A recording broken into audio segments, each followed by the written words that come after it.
예수님께서 따르는 많은 무리들과 함께 나인성으로 들어가실 때 이 나인성에서 성 밖으로 나오고 있는 장례 행렬과 마주치게 되었습니다.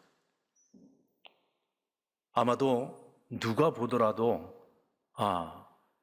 죽은 이의 가족이겠구나 싶은 생각이 들 정도로 정말 서글프게 통곡을 하면서 울고 있는 한 여인을 주님께서 보게 됩니다. 그리고 그 여인을 보면서 주님이 마음이 심히 아프셨다. 그리고 그 여인을 심히 불쌍히 여겼다라고 오늘 성경은 말씀하고 있습니다. 근데 오늘 본문에는 보면은 죽은 그 망자가 청년인 것을 이야기를 하고 있는데 이 청년 망자가 어떤 사인으로 죽었는지에 대해서는 전혀 설명하지 않고 있습니다. 단지 한 어머니의 독자요, 그의 어머니는 과부라고만 소개를 하고 있어요. 오늘 이 본문 사건을 기록하고 있는 누가는 굳이 많은 설명이 필요 없다라는 생각을 했던 것 같습니다. 한 어머니의 독자다. 그리고 이 여인은 과부였다. 이 간단한 설명만 가지고도 이 여인의 슬픔이 얼마나 크고 사무쳤을까. 또 예수님의 마음이 심히 아플 만큼 참으로 이 여인의 그 통곡하는 그 모습이 얼마나 불쌍히 여겨졌을까. 우리가 충분히 추측할 수 있다고 생각을 했던 것 같습니다. 한 어머니의 독자. 여러분들 여러 자녀 가운데 하나가 아니에요. 하나밖에 없는 독자가 죽은 겁니다. 게다가 이 여인은 과부라고 소개하고 있습니다. 유대 사회에서 과부는 고아와 같이 긍휼히 여김을 받는 대상입니다. 세상에 그 무엇도 의지할 곳이 없는 아주 가련한 처지죠. 그런 여인에게 청년 아들은 유일한 위로였고 기쁨이었고 소망이었습니다. 그런데 그 아들의 상실 앞에서 이 여인은 울고 있습니다. 이 눈물은 그저 단순한 눈물이 아니겠죠. 죽고 싶을 만큼 힘들고 고통스러운 그리고 잔인한 아픔이었습니다. 자, 대체 누가 이 여인을 위로할 수 있을까요? 오늘 본문 말씀 13절에 보면 주께서 과부를 보시고 불쌍히 여기사 울지 말라 하셨다고 오늘 기록하고 있습니다. 오늘 나인성에서 이 장례 행렬이 나올 때 마을 사람들이 많은 사람들이 이 장례 행렬을 따르고 있었다고 설명하고 있어요. 이 말은 이 여인이 너무 불쌍해서 이 여인의 슬픔에 함께 동참하고 우리가 이 장례 행렬에 함께함으로써 이 여인에게 조금이라도 위로가 되지 않을까라고 하는 마음을 많은 마을 사람들이 같은 마음을 가지고 이 장례 행렬에 함께 동참하고 있는 것을 알 수가 있습니다.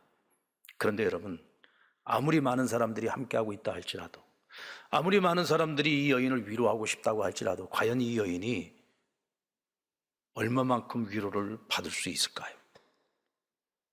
자, 그런데 오늘 주님께서 이 여인을 보셨다고 성경은 말씀합니다. 보셨다. 예수님께서 보셨다. 굉장히 의미심장한 말씀이죠. 주님께서 보셨습니다. 여러분, 사람이 위로를 한다라고 하는 것은요, 한계가 있어요. 사무엘의 어머니 한나는 아이가 없는 여인이었습니다. 자식이 없다는 것 때문에 늘 서러움을 당해야 했고 늘 슬펐습니다. 마음이 아팠습니다. 사랑하는 남편에게 자식을 낳아주지 못하는 고대 사회의 여인은 참으로 그 처지가 참담한 처지였습니다.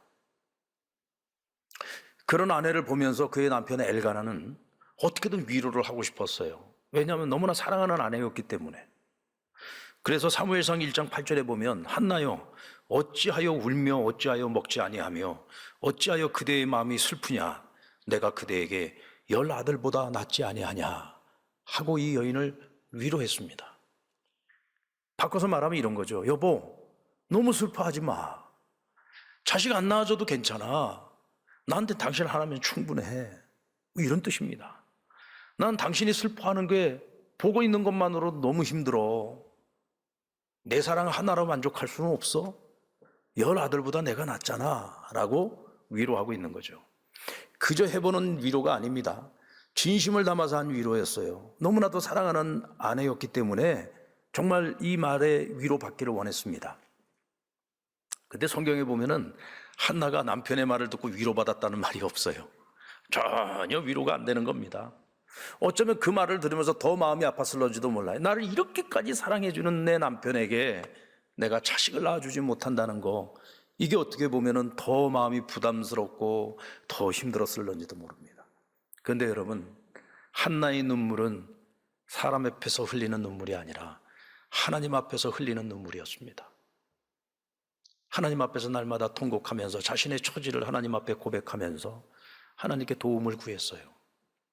감사하게도 하나님께서 주를 바라보며 하나님 앞에 부르짖는 그 한나의 모습을 지켜보셨습니다.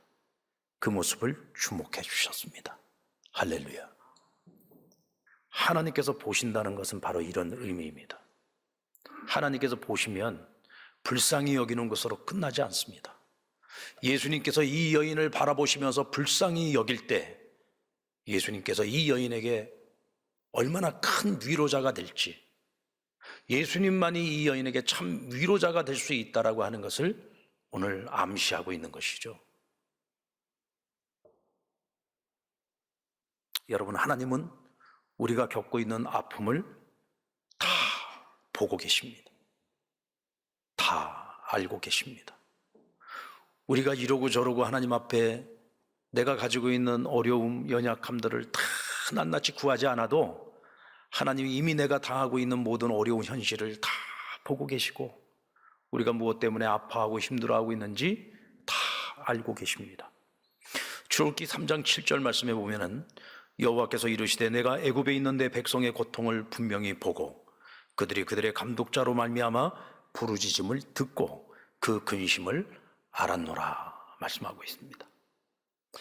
하나님 자기 백성 이스라엘이 애굽에서 바로와 그 바로의 관리자들에게 핍박당하고 있는 모습을 하나님께서 보고 계셨다. 보고 있음에 그들이 얼마나 큰 고통을 겪고 있는지 알고 계셨고 그들의 부르짖음을 듣고 계셨다. 그것으로 끝입니까? 내가 안다. 끝. 그게 아니잖아요. 그 다음 이어지는 8절 말씀에 보면 내가 내려가서 그들을 애굽인의 손에서 건져내고 그들을 그 땅에서 인도하여 아름답고 광대한 땅, 젖과 꿀이 흐르는 땅, 곧 가나안 족속, 헷 족속, 아모리 족속, 브리스 족속, 히위 족속, 여부스 족속의 지방에 데려가려 하노라. 보셨습니다. 들었습니다. 알았습니다. 그리고는 행동이 이어지죠. 하나님 친히 내려오셔서 그들을 원수의 손에서 건져내시고 그들을 젖과 꿀이 흐르는 약속의 땅으로 데려가신다. 여러분, 이분이 바로 약속에 신실하신 하나님이십니다. 그 전능하신 하나님이 우리의 어려운 형편을 보고 계신다. 알고 계신다. 이건 우리가 그냥 지나칠 수 없는 약속의 말씀인 거죠. 바로 그 하나님의 아들 예수님이 오늘 여인의 슬픔을 보고 계셨던 겁니다. 그러기에 주님은 이 여인을 진정으로 그 아픔을 공감하고 진정으로 위로해 줄 수 있고 여인이 절대로 해결할 수 없는 문제를 해결해 줄 수 있을 뿐더러 해결을 넘어 이 여인에게 소망을 안겨줄 수 있는 겁니다. 복음서에 보면 주님께서 죽음 앞에서 2번 울었던 사건을 기록하고 있어요. 첫 번째 사건이 오늘 나인성 과부의 아들의 죽음 사건이고 또 하나는 친구 나사로의 죽음 앞에서 예수님은 슬퍼하시고 우셨습니다.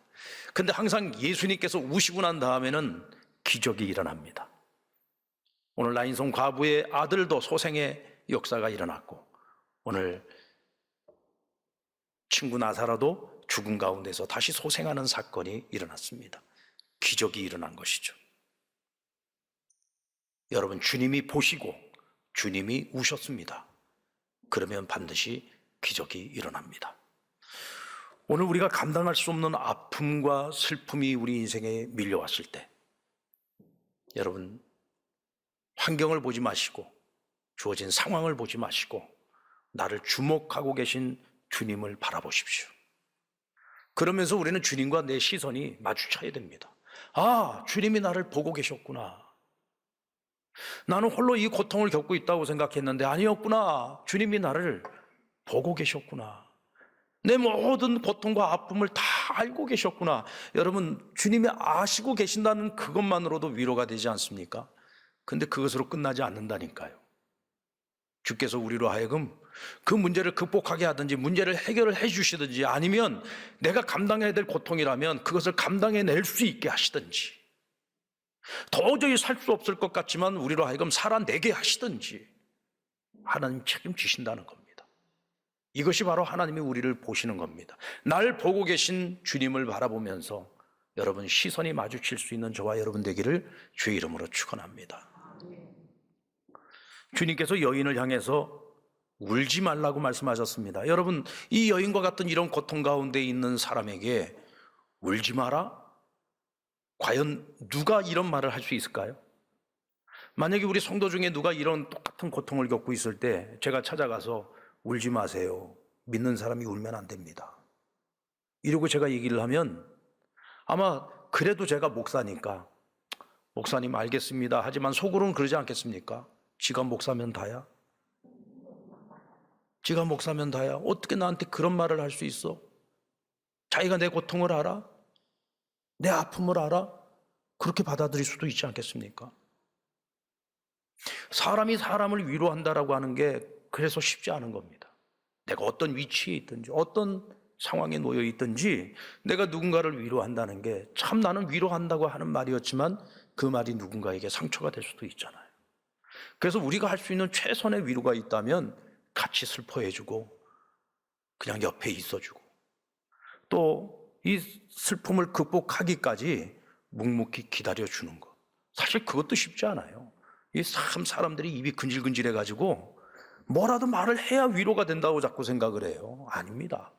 많은 말이 위로가 되는 게 아니에요. 때로는 기다려줌이 위로가 될 때가 있죠. 그런데 오늘 주님께서는 이 여인에게 위로의 말이라고는 단 한마디도 하지 않았습니다. 그냥 보시고 불쌍히 여기셨다. 그 다음 이어지는 말이 울지 마라, 울지 마라.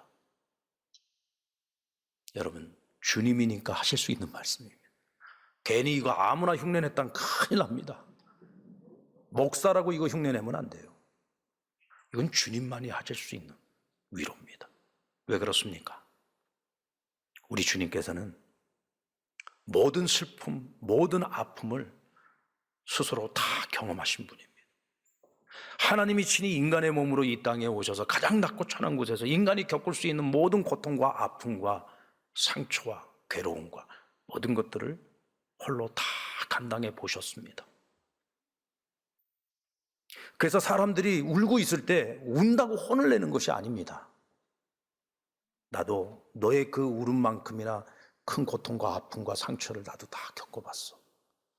그런 내가 너에게 말한다. 울지 마라. 하고 오늘 주님께서 말씀하시는 겁니다.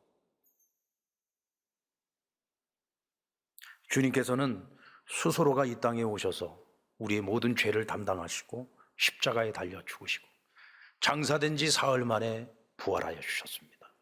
그래서 그 주 예수 그리스도를 우리의 구주로 믿으면 우리에게 죄사함과 구원을 허락해 주실 뿐만 아니라 우리에게 부활의 첫 열매가 되어 주셔서 부활의 소망을 갖게 해 주시는 거예요.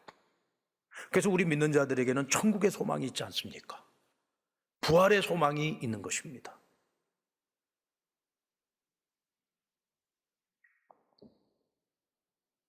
울지 말아라. 울지 말라라고 하는 이 말씀은요, 한마디로 말해서 그리스도 안에서 절대 비관은 없다. 내가 지금 내 앞에 없고 내가 너를 지금 보고 있지 않다면 울어도 괜찮아. 끝까지 울어도 괜찮다. 그러나 내가 너와 함께하고 있는 한 반드시 울음을 그쳐야 될 때가 있다는 거예요. 언젠가는 울음을 그쳐야 된다. 이 슬픔이 그쳐야 된다. 라고 주님께서 말씀하시는 것이죠. 왜 그렇습니까?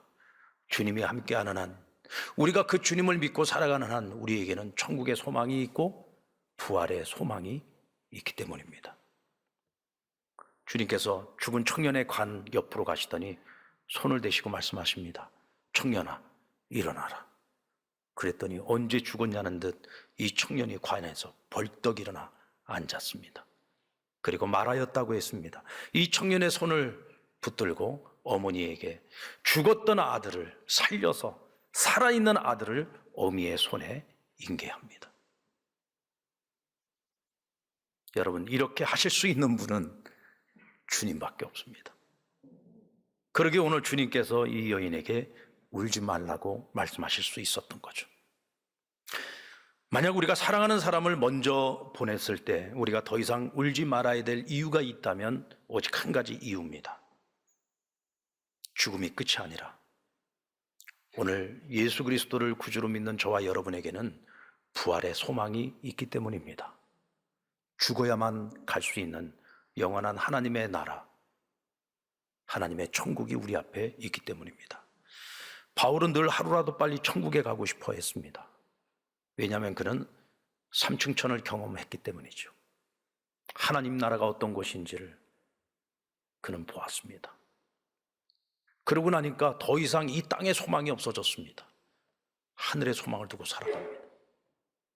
오늘이라도 하나님 나를 부르신다면 내가 보았던 그 영원한 천국 하나님 나라, 그곳에서 아무 근심도 걱정도 없이 영원히 하나님의 품에 안겨 살아갈 그날을 생각하면 이 땅에 소망이 없는 것이죠.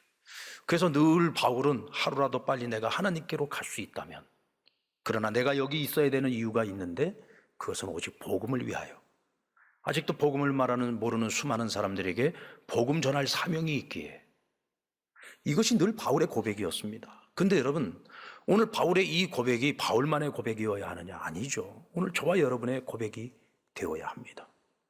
우리도 똑같은 예수님을 믿고 살잖아요.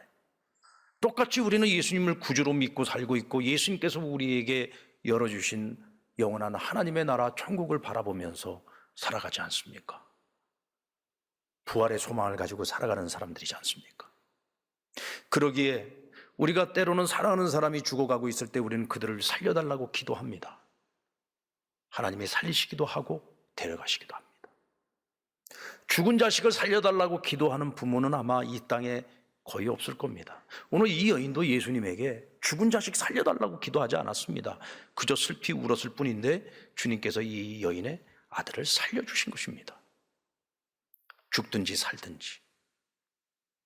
중요한 것은 슬퍼는 하되 슬픔에 반드시 끝이 있어야 됩니다. 울기는 하되 울음에 반드시 끝이 있어야 됩니다. 왜 그렇습니까? 우리는 부활의 소망이 있기 때문이요, 천국의 소망이 있기 때문입니다. 여러분, 이것이 바로 믿음이에요. 오늘 저와 여러분이 이 믿음을 가지고 살아갈 때 우리는 어떤 절망의 자리에 있든지 어떤 상황에 놓여 있든지 절대 절망에 빠지지 아니하고 이런 소망을 가지고서 일어설 수 있습니다. 주님이 울지 말라고 말씀하실 때에는 주님께서 살아가게 하시겠다는 약속이 담겨 있습니다. 오늘 이 여인이 슬피 울고 있는 이유 중에 첫 번째 이유야 죽은 아들 때문이지만 또 한 가지 이유가 있다면 어떻게 살아가야 할까? 아들은 죽었는데 남아있는 나는 앞으로 어떻게 살아가야 하나? 그나마 청년인 이 아들이 이 어머니에게는 유일한 소망이었습니다. 당시 유대사회에서 과부가 살아갈 수 있는 길은 사람들로부터 긍휼히 여김을 받는 길밖에 없었습니다. 그래도 아들이 있어서 이 여인은 그래도 그나마 희망을 가지고 어깨에 조금 힘을 주고 살았을 겁니다. 아들이 죽어버린 이 마당에 이 세상을 나는 앞으로 어떻게 살아가야 되나? 앞으로 살 날을 생각하니 앞이 캄캄하고 도저히 견딜 수 없는 이 아픔을 감당할 수 없을 것 같았습니다. 근데 주님께서 울지 마라. 내가 너를 살아내게 할 거야. 여러분, 사람이요 참 독한 존재입니다. 도저히 못 살 것 같은데요, 살아냅니다. 살아있으면 살아가게 돼 있어요. 이게 인간입니다. 정말 사면이 다 막혀서요 죽음밖에는 길이 없다고 생각을 해요. 근데 여러분, 그것처럼 미련한 게 없습니다. 그래도 살아있으면 시간이 지나고 세월이 지나고 나면 아, 그래도 내가 살아냈네? 라고 말하게 되죠. 하나님을 모르는 사람들도 살아내는데 하나님을 믿는 사람들이, 예수를 구주로 모시고 살아가는 사람들이, 성령의 도우심을 받으면서 살아가는 사람들이 살 수 없다고 말해서는 안 되죠. 살면 사라집니다. 주님께서 절대로 우리로 하여금 포기하도록 놔두지 않습니다. 우리로 하여금 버텨내게 하실 거고, 견뎌내게 하실 거고, 이겨내게 하실 거고, 반드시 살아내게 하실 겁니다. 결국에 가서는 승리하도록 만드십니다. 주님은 과부의 아들을 소생시켜 주셨는데요, 그렇다고 해서 죽은 사람들 다 살려주신 것이 아닙니다. 성경에 보면 주님께서 죽은 자를 살리신 사건은 몇 번 되지 않아요. 특별히 과부의 죽은 아들에게 주님께서 생명을 불어넣고 그를 소생시킨 이 사건은 오늘 과부에게 은혜를 베푸신 사건입니다. 이 사건이 과부에게는 엄청난 기쁨이죠. 근데 이 기쁨의 원인이 뭐냐? 죽은 아들이 다시 돌아왔으니까 기쁘죠. 그것만으로 기뻐해서는 안 되겠죠. 그거보다 더 큰 기쁨이 있어야 됩니다. 어쩌면 이 아들의 입장에서 보면, 만약에 이 아들이 천국 문턱까지 갔다가 돌아왔다고 생각해 보십시다. 저 같으면은요, 왜 나를 다시 소생시켰는가? 굉장히 원망스러울 것 같아요. 이 세상에서의 모든 고통이 이제는 다 끝났어요. 내가 뭐 몇 살이 됐든 상관없습니다. 천국을 보고 나니 이 땅에 오고 싶은 마음이 있겠습니까? 하지만 공통점은 있을 겁니다. 이 아들이 살아서 돌아오고 난 후에 이 어머니와 아들은 이전과는 전혀 다른 삶을 새롭게 시작했을 거예요.